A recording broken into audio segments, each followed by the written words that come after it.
Say cheese on, Lord.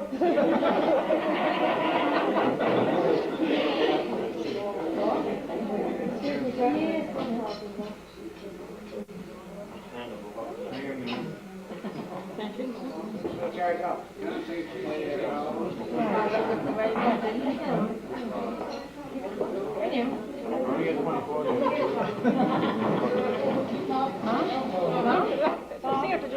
We're going to get the year and put up on it.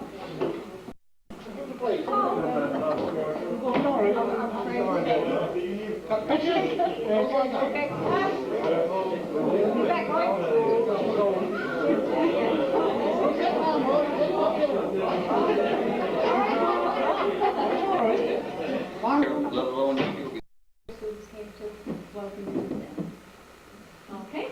Thank you.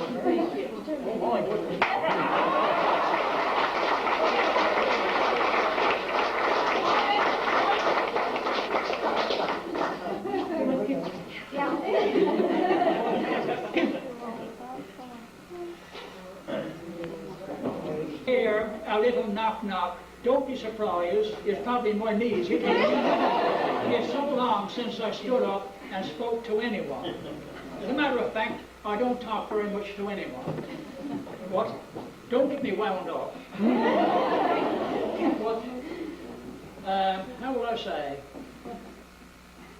To the unseen guests, to the Mr. Chairman, respectable and honourable members, ladies and gentlemen, boys and girls, and speaking in a certain manner, others, who are necessary too. And I know that part is a surprise, but the others are necessary too. When I was asked to come here, I began to think about a lot of things that went ahead. I can remember a man walking into our house and he looked at those pictures on the wall. He walked over, he put his finger on one. He said, that boy is going to make good. Well, today, that boy is a man and owns his own fishing boat, so I'm told. Well done. There was a certain girl, she was a girl then, today she's after growing into a woman, moved to another settlement, and I depended a little bit on that girl, and I'm told now that people where she is depend a little bit on her too. I won't tell you her name. You'll have to guess that. And a certain gentleman, he's a gentleman now, he was only a boy then, he became interested in artificial resuscitation.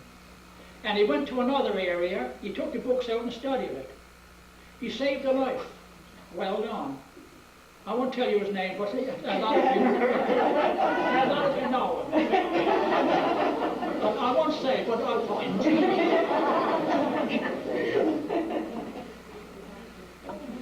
Then I can think of other things. I can think of recess times when over half the children in the school would be over in the house with Florrie. I was going to say Florence, but you people know her by the name of Florrie. So over with Florrie. And then they send one or two down to the shop to buy what they call their recess. And they'd stand up there, some would sit down who could sit down, the others would stand up around the wall and they'd eat their recess. And when they'd leave, there wouldn't be one crumb on the floor, but the garbage can would be full. So no problem there. And I don't suppose anyone ever raised their voices. But they stood there, they talked among each other, they talked to Florrie, and Florrie talked to them, and although I never asked what she said, I was never told. I know what she said must have been good, because it seemed like they all turned out to be pretty good children. So I'll blame her partly for that. So that was that part. Then we used to have our parties. I was asked by one boy, "Sir, will you come over and open the door?" Because it's hard to open the door, the key, it's got to turn the key. I walked over, stepped in the porch, on flashes the light, surprise! They were throwing me a birthday party. I went in, I enjoyed that evening, and when I looked around and saw the way the table was laid, and our positions there, and everything laid out just so, I don't think the older ones could have beat them. And the children did it.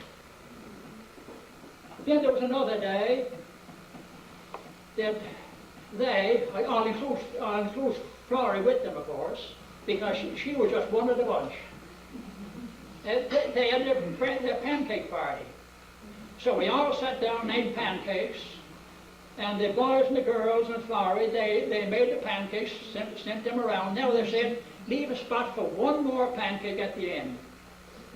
So they made an extra lot, and in that pancake, they put something in each pancake so that nobody would be disappointed. And everybody had the pancake around, and the older ones looked after the little ones while they searched for what was in the pancake, and made sure that nobody got hurt, and nobody swallowed anything. Well, you see, with children like that, there was no strain on me. Everybody looked after everyone else. I don't remember the day when a little one cried because an older one bumped them. They just didn't do it. The older ones were always looking after the small ones. And my part was, "Sir, we'd like to have a party." Well, I might give my assent, but off they go over to the house. Real boss. And so they had their party. And we had parties. We had the birthday party, we had the pancake party, and I don't know how many more parties we had, but they were so good, they looked after things so well themselves, that there was no strain on me. All I had to do was say, "Yes, I think it might be all right." and I no more bothered than that. Then I think it was mentioned about the fire. We had in 48. Well, that day, everyone wanted to see the fire. So I said, "All right, you want to see the fire? We'd be satisfied to go down the steps and stay on the steps. And not go running about, because the cars were going fast and the roads were very narrow." We all went out on the steps, and nobody even went to the bathroom without putting their hand up and asking permission. That's how good they were. So I suppose I couldn't fault them altogether. Then they wanted the concert. So I said, "I can't play music. I can't play the organ." "Oh, well, we'll take care of that." So they went and got the organist. And then they went over to the house, to the bus. I guess I'm going to call it a bus. They went over there. And my part in the concerts was just to say yes, and sometimes I'd be able to put in a word here and there, and that was all. And I also put in the Persian flaw. Maybe I'll tell you what that is presently. So I put in the Persian flaw. Nobody knows what I mean by that. But I'll explain it to you. We had our concerts. There was one gentleman up in Cubits, some of you might know him. It was a Mr. Cyril Bishop, and he was an amateur artist. He drew big Santa Clauses for us. He also drew a lot of pictures about Christmas and letters. I suppose he drew, I don't say harmful, but here I guess I better say a yaffle. Because that's what he gave us to put up around the walls. We lent those. This particular night, he came down from Cubits with a carload, came in, listened to the concert, and when it was over, stood up. We all stood up. He walks along to me. "Mr. Wells, what's the matter with the children?" I looked at them. What's the matter with them? Are they sick? Are they asleep? There's got to be something wrong with them. They're not normal. I suppose they're alive. Did you threaten them? Or did you threaten that tomorrow you were going to beat them or do something bad to them if they made a sound? No, I said. They're all trying to do what is right. They want to put off a concert so that everybody can hear it. You know those children, they're grown men and women now, by the way, with families of their own, with well grown up children. But those children, they never made a sound. The little one sat in the front seat, and before the concert started, I'd always go along and I'd say, if you want to leave the room, now is the time. So if anyone wanted to leave the room, they'd go out and come in. They did not turn their heads. They did not whisper one to the other. You could hear every word they said from one corner of the room to the other. And this particular man, Mr. Sarah Bishop, was used to being at concerts where if you didn't sit in the front 2 or 3 rows, you didn't hear anything. He came here, and if he sat there in the farthest corner, he could hear every word from those children. They got up for the opening exercise, they walked up, everybody in their place, nobody moved sideways or had to shuffle or move to another place. They all knew their places. They walked down the same way. They went up and said their parts. Nobody prompted them, except once. And they went all through the concert like that. So he was surprised for the second or third table. And let those from a distance get to the first tables. That was all right. When table number 1 was cleaned off, table number 2 was cleaned off, there was 2 or 3 by me. They said, I wonder if it's time for us to go to the table now. Well, I said, what about the older ones, those from a distance? Have they been to the table? Oh, yes. Oh, well, I said. I didn't say go or not. But they went to the table then. That was their turn. But that's what kind of children they were. Children who wanted to do what was right. And that is why I didn't mind having parties and things of that nature with them. When Christmas came, a part of the Christmas festivities for us was to have the picnic at the concert in the Orange Lodge. That was part of our Christmas festivities. We'd all get together and over we go and we'd put it off again. And they were pleased to do it. Now, there's a lot of things that come in my mind that I'd like to speak about sometimes, and tomorrow I'm going to be plumb disgusted with myself because I didn't mention certain things. But I'm not used to public speaking, not now anyway. However, the day came when there was a certain funeral. I didn't think I was allowed to close school that evening. Officially, I wasn't allowed, but I told the children, I said, why not put on your church clothes, or your Sunday clothes, or whatever they're going to wear to go to church. Get ready for church, bring your hymn books, and sit down at the desks and start work. They did exactly that. And when the time came, we got up everybody and we went out. And I think the older people were pleased with the way the children acted. Now, if some who don't know what was going ahead in those days, don't know anything about it, they'll probably say I'm talking through rose-colored glasses. but there's plenty here that knows exactly what happened. And they know that those things happened. Then came our Sunday school. We had Sunday school too. I remember one particular day, it was in the spring. Some of the parents were there. I sat down behind the desk. I started asking some of the pupils questions. To one I asked, name the books of the Old Testament. The boy got up, named them. Another one, named the books of the New Testament. And then, what are they? Then I took 2 or 3 books. I said, tell me in 2 or 3 lines what those books are about. They told me that. They knew the Apostles' Creed, they knew the 10 Commandments, and they all knew the Lord's Prayer. No problem there. Then I can picture in my eyes that Sunday school.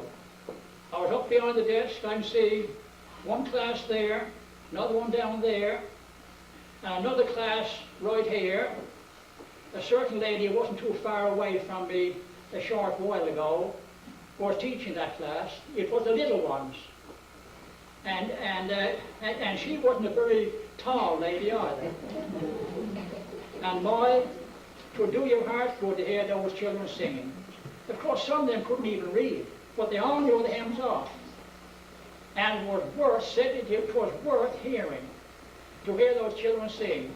And down the farther corner was Florrie, and she started off with little ones too. But when we left, some of those little ones were taller than she was. They wouldn't leave her. And the class was getting bigger and bigger all the time. So, I suppose I thought things were going very well, and I felt quite proud of those children. We had our Mother's Day program, and it wasn't good enough to have the program here in Portygrave. We brought up the Bearneed and put it off. The children were pleased to do that. They liked to do it. And we put some of our pictures around up there. Oh yes, I was going to say, once there was a bit of prompting in the concert. I just thought about it then. The little tiny ones wanted a part, so we gave them a part, and I'll be blessed, the next day they knew the part, and they wanted another one. So Florrie got around to it, and she decided that, well, she'd let them have another part, and give them another part. And one of the things they had to do was pretend they were asleep. Now, this was a prompting. She had them coached. She said, when I do this, you all do the same thing, the same moment. And do you know, she put her hands like this. They all did exactly the same thing, just like clockwork. They all went down just like that. That's the only bit of prompting I think that we had in any concert. They all knew their parts and enjoyed saying it. Now, what was it going to do? I'm forgetting something. It's gone out the window. Oh, yes, I know. The Persian flower. You know, the Persians are wonderful rug weavers. And the rugs they weave are well woven, and they're beautiful. But they're so beautiful and well woven, the Persians were afraid that the gods would be angry with them. So they always put a little mistake in the rug. You wouldn't find it if you searched for a week, I suppose, you wouldn't find the flower. But they always did something wrong in that rug, so that nobody would be angry with them. Excuse me for speaking. But anyway, I refer to the high one in charge of all. Now, that was a Persian flower. One year, beginning, I asked about a certain part I'd like to have seen it put off. It was passed by. Next year, I thought I'd say the same thing. In fact, I said it a couple of times that year, but it was passed by. Next year, I asked about it again. I did this deliberately now, because things were going well. And I said it a couple of times then, and the next year, the same thing, and it was passed by. I heard one girl, I think it was, ask, what's he asking about that part for so much? Well, that was why. If anybody knows about it, that's the reason why. I was trying to put in that little flower because things were going so well. And I didn't have very much to do. I was only allowed to stand up and look around and worrying here and there. They took care of all, but then Florrie took care of all of themselves. And, of course, the organist was always there. And the way the older people backed up the children, it was something to think about. And like I said, our organist was coming down to play for us because I couldn't play music. And what kind of concert could we have without music? We couldn't very well do it. Let me see now. Oh yes, there's another side to all of this too. And I don't know if I can word this one correctly. But have you noticed the way that one person influences another? I asked a question once lately of different people. I said, what about if there's a crowd of people and a small child wanders back and forth through them? Will the child be affected? I got the one answer from all, yes. Now that's a little key that opens a big door, and there's a lot of things behind it. It's influence. It's the way one person influences another. The impact we have on each other, our personalities have on each other. I am affected by everyone around me, and you people are affected a little bit by me. Well, taking that and considering the community always thinks about the school up to a certain boys and girls. I don't know, I guess there were boys and girls too. And a certain honourable gentleman was also among them. They were over in the morning before I'd come, and they had a lot of heat in, and they had a good time, but nobody was hurt, and there was nothing broken or damaged, nothing out of place. So I never said a word. Each morning when I come in, I take my gloves off, I stand by the end of the desk, I hold my gloves like this, just putting them in my hand, but actually I was sampling the hair with the back of my hand, seeing how warm or cold it was. Take my gloves, I lay them right down the bottom of the drawer, and if there had been heat in that morning, I had a drawer full of heat, and I knew they were there. I mentioned it all right, I spoke about it, but that was all, I let it slide. Nobody was hurt, and after all, if you're too strict with children, you'll bring them up the wrong way. They'll be different. You'll know what happened. For inviting me here. Thank you for listening to me. And thank you for allowing me to sit at the table with you. Thank you.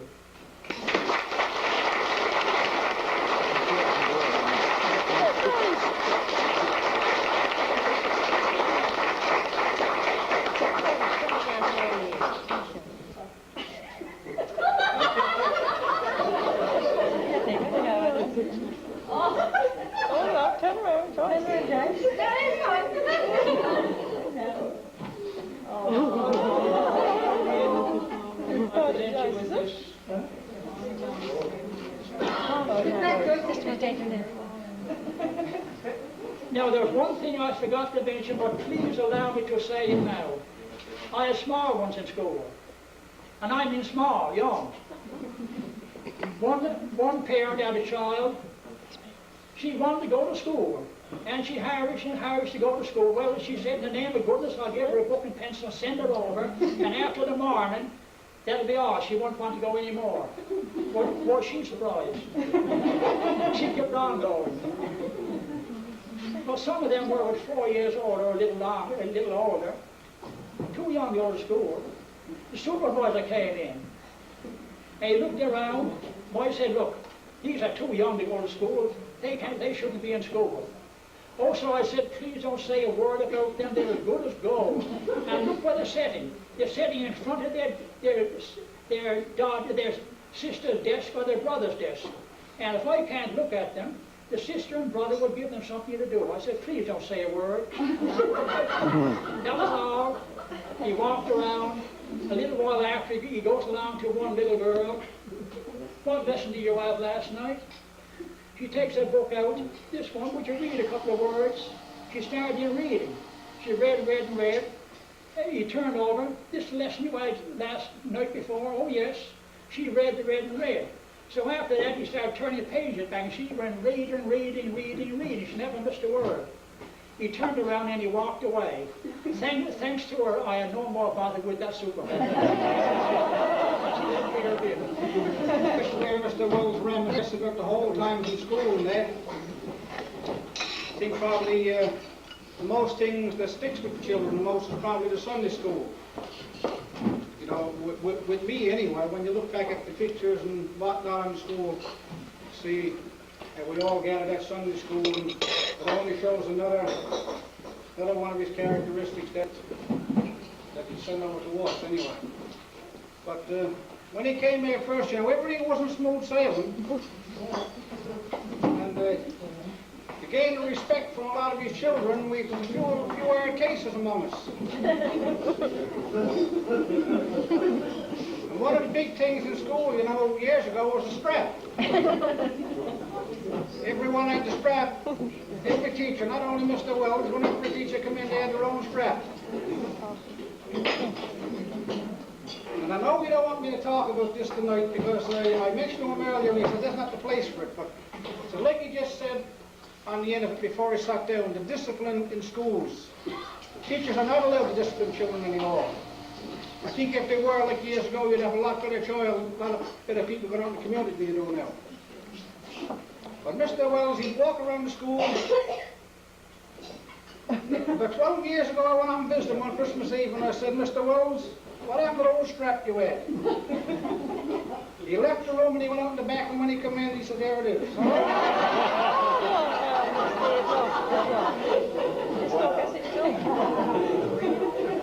That's the same one he had here. Used to go around and just the sight of him sticking out of his pocket.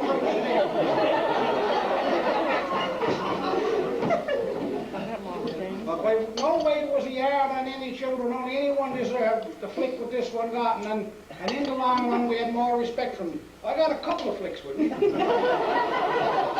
No. Maxine, my sister down there, she said the only time she got the strap, she only gotten once. And the stage used to be out in front, and the pencil sharpener.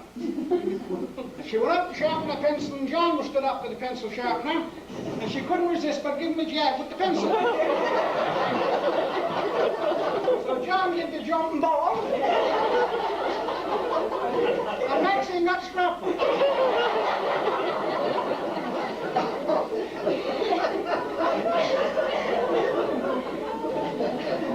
But she always claims to the day that John never read the balls as he did. John, stand up.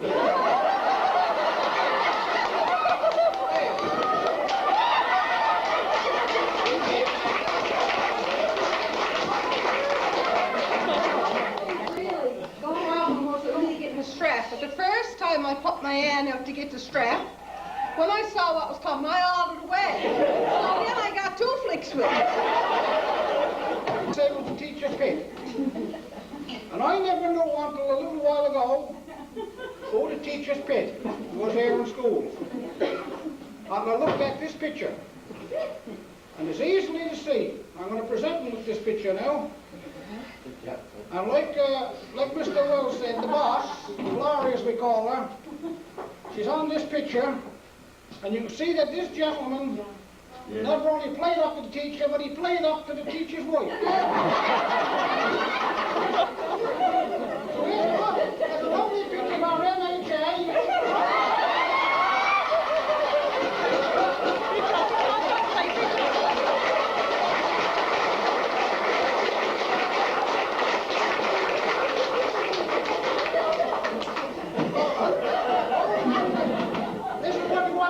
In the Federation building. All yours. Who's that? Madonna, see what I got? Anyway, the young gentleman wants to give Reverend Lee his gift. So finally, when it was found out what had happened, I got a week's detention. Errol got 2 weeks off from school with a patch on his eye. So, Errol, I couldn't resist it, but after all these years, I went on the Eagles this morning and gave you a little replica.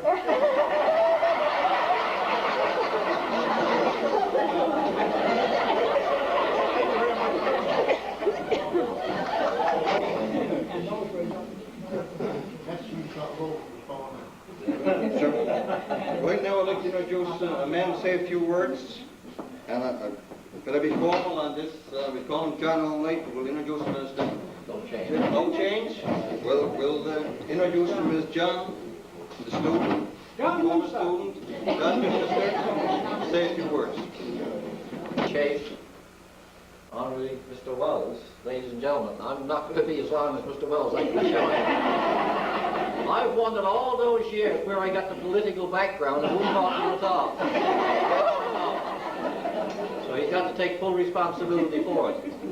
I'm going to spend just a couple of minutes reminiscing, and I'm going to spend a couple of minutes honoring Mr. Wells for the work in which he done in this school and the individual people and the community effect that was felt by his 10 years here in the school.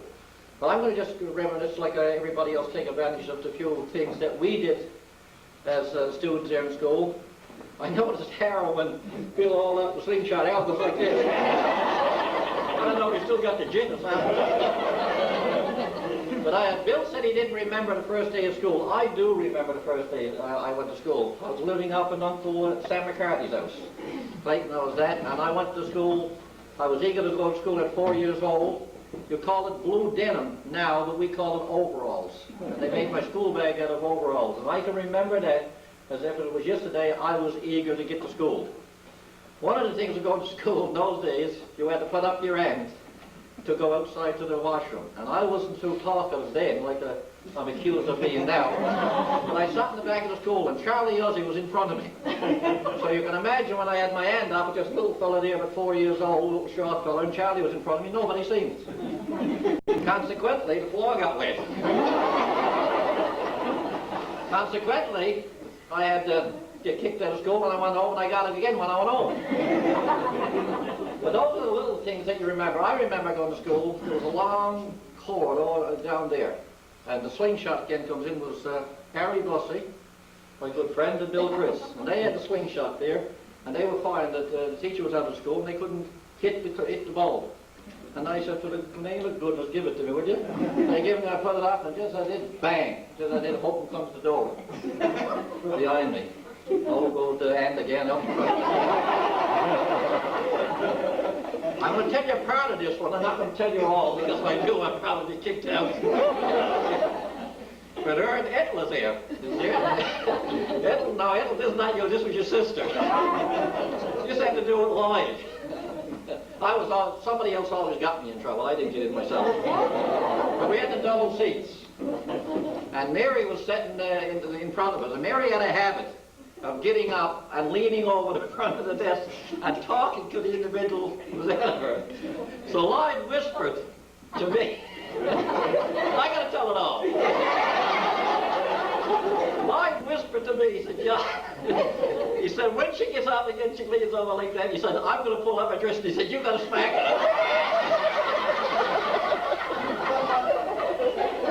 And of course, Mary did. And of course, Lloyd did. And of course, I did. And of course, Miss, I got caught again. I got caught the second time I went over down Mary's yard. She was waiting for me. Another time, this was the kitchen in there.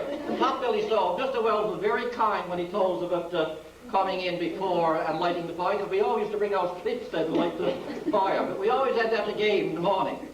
And 3 or 4 of us was game for anything.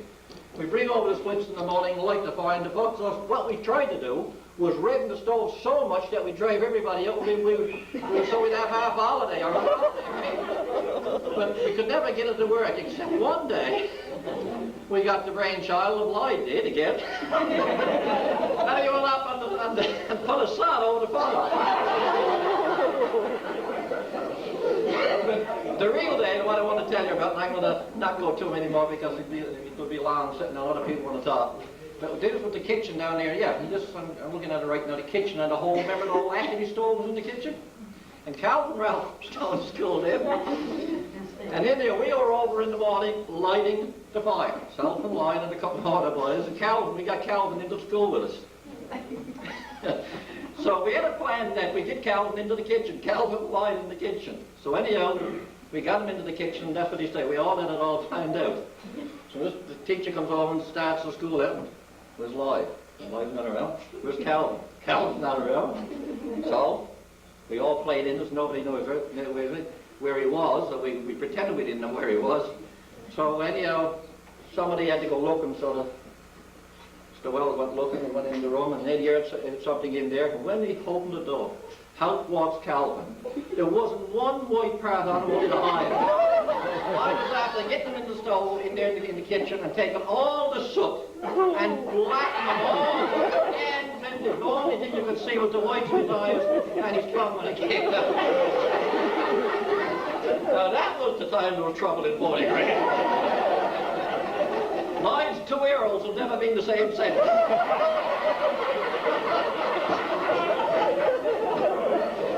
And Mr. Wells didn't do it, believe me.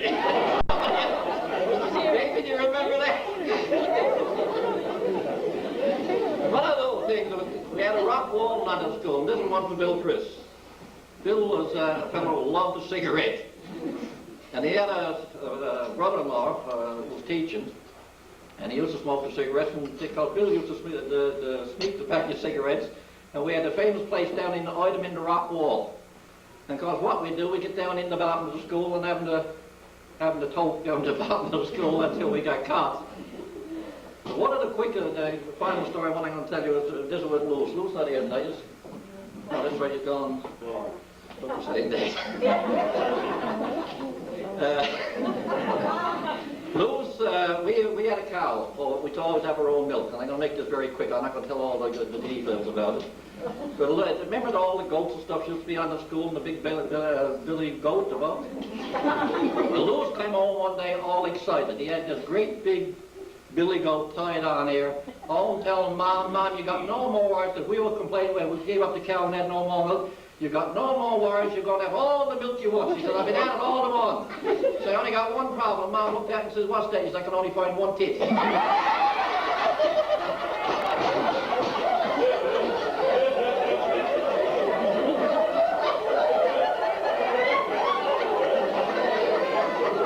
that's the truth. All these are true stories.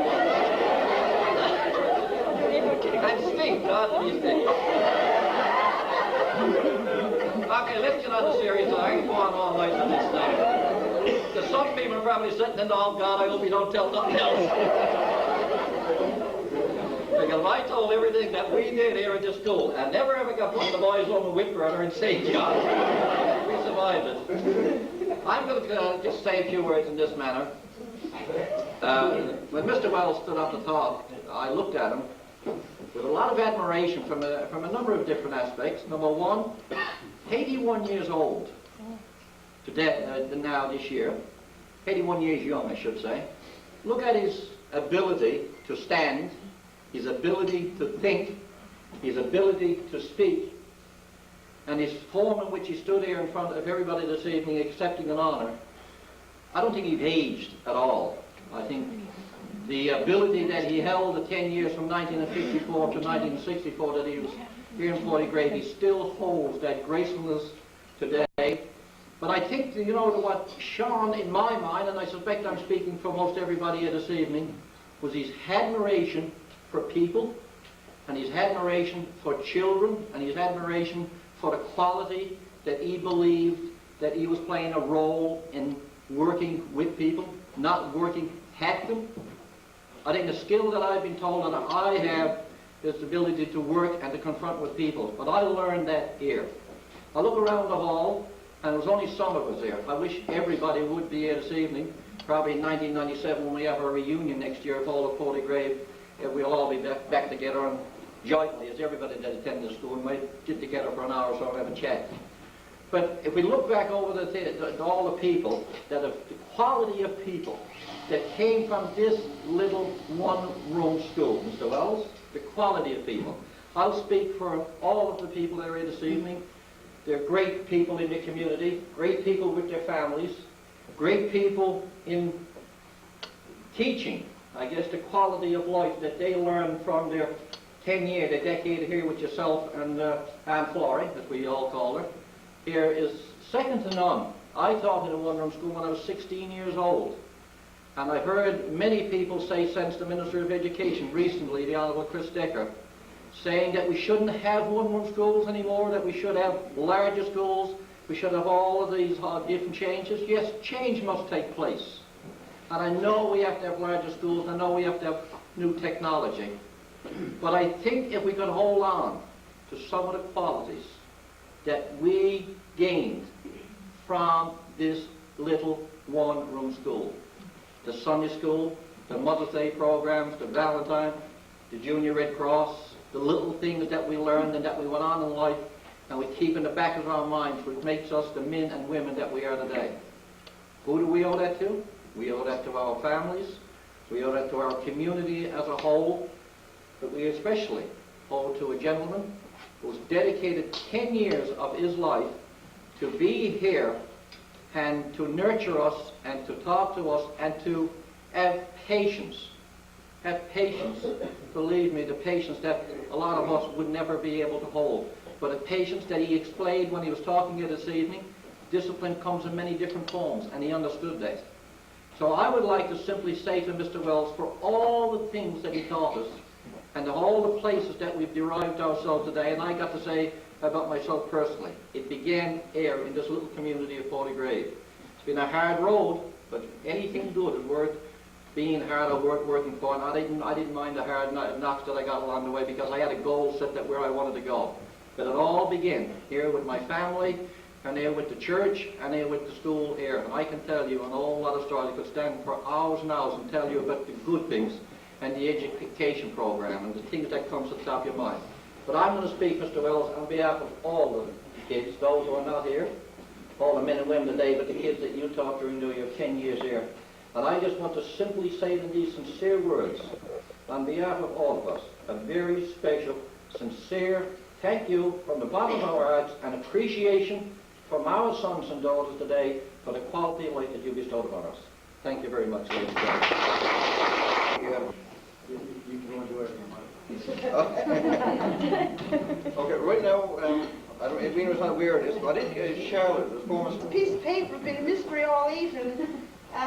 Billy came there, I suppose, about 4 o'clock to my house this evening and decided that maybe I would like to get up and say something. So I wrote down a couple of things, and not very much, and he was asking me if I could remember, like, if anything that we might have got here in the school. So, first, Mr. Wells, do you remember getting all your Sunday school students with those miniature Bibles, the small Bibles? Oh, yes, I remember. Yeah, I guess everybody here got one of those, the Bibles.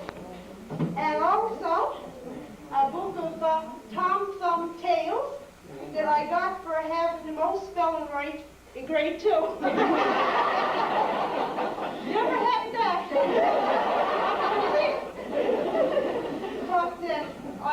But maybe if I had more time to look around, I'm sure I got dozens of more treasures that came from you and from Aunt Florrie. Thank you very much, but who was it that took care of the supervisor for me?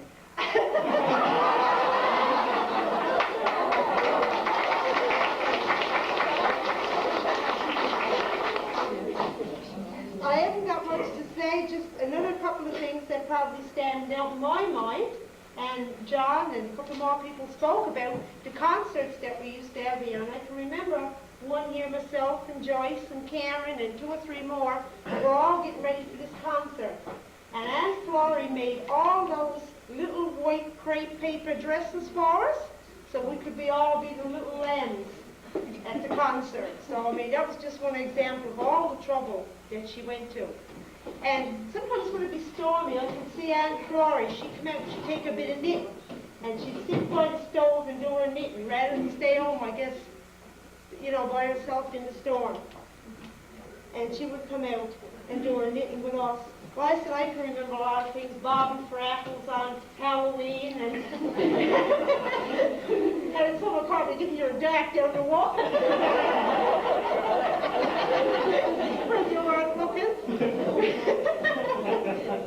But we, like the rest of us here, we all did have really, really fond memories of this school and all the, like I say, you could go on all night of all the nice things that happened to us here.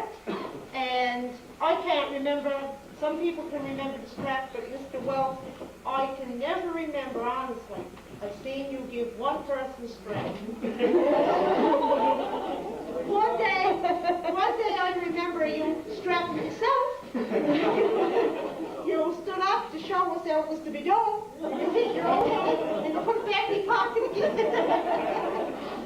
So that was all I really got to say. Like I said, everybody has got fond memories, but I thank you. I add to John thanks, appreciation and thanks of all the years you spent here and of all the love and kindness that you and Aunt Florrie showed us in the years that you were here. Thank you.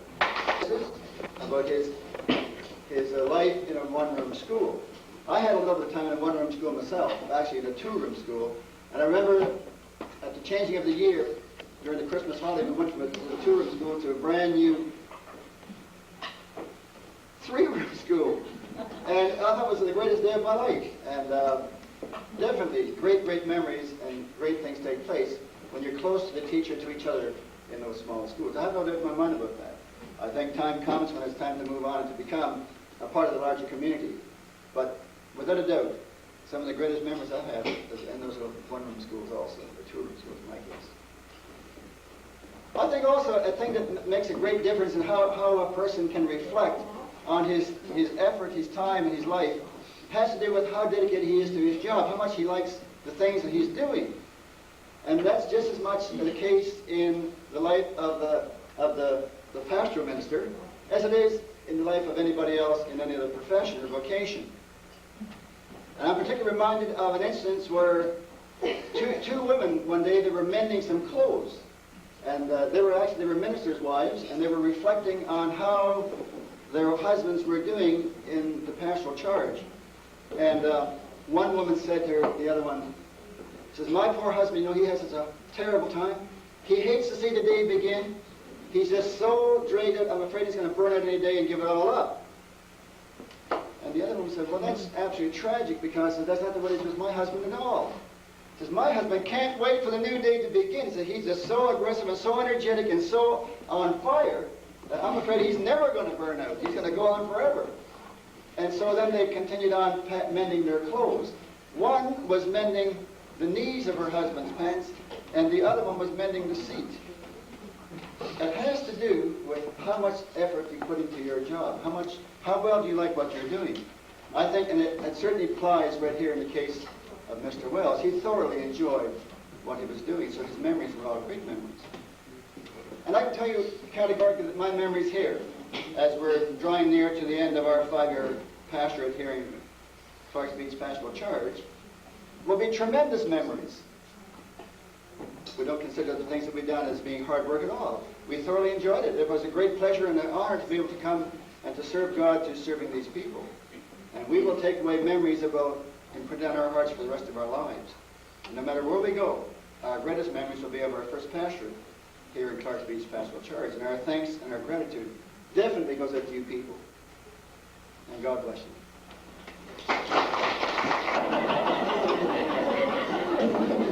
June, taking up his residence in Lewisport. And when one minister is leaving, we're always members of the community of what kind of minister we're going to get next. Who's coming here next? Is the old fellow or the young fellow? I'll tell you the story a few years ago when the new minister came into a new charge, and the first Sunday in his sermon, he was preaching about alcohol and the effects of that on people. And he said if he'd have his own way, he said he'd dump every bit of alcohol and wine and spirits out into the river. And he said for our last hymn, he said we'll sing "Shall We Gather at the River."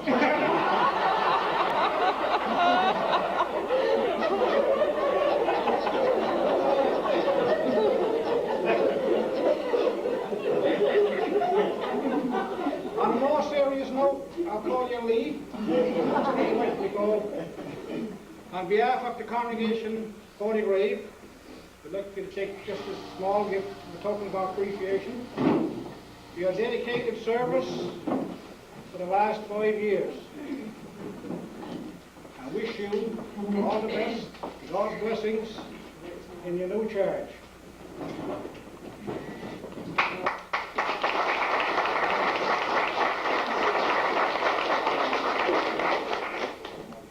Thank you, Guy, and thank you, members of Clarks Beach Pastoral Charge, especially those of the congregation of 4th grade. Morgan and Deller Andrews, please.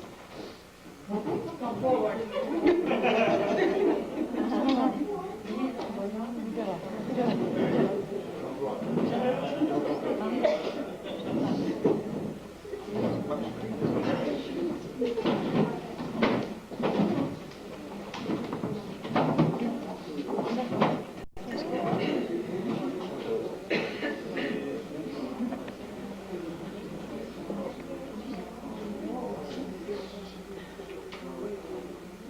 two ladies are receiving certificates, the same as the congregation has received tonight, because we have had a function here that I've known since we've been functioning as UCW, that those two ladies haven't taken up the phone and what can I do for your social?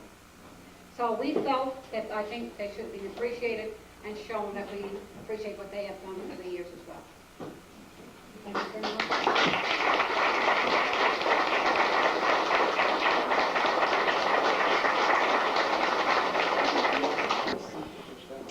Former students and their spouses and the congregation members and Mr. Wells.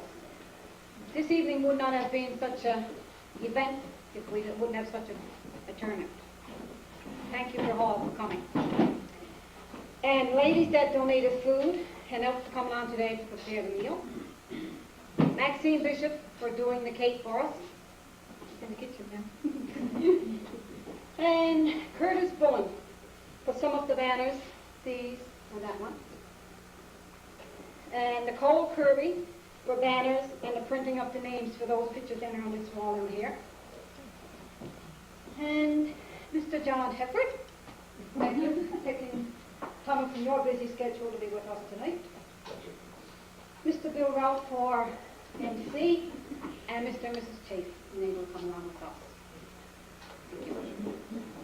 Thank you. Before we close, Edwina made a suggestion that anyone enjoyed the afternoon, figure they're going to get away free. There's going to be a free will offering, if you feel like it, tonight. And we invite you to stay, sit around, or stand up, stretch your legs. Look at the pictures on the walls on both sides, the former students, and so on. And also, would all of the former students, any student that went to school here, would they like to stand? For a second.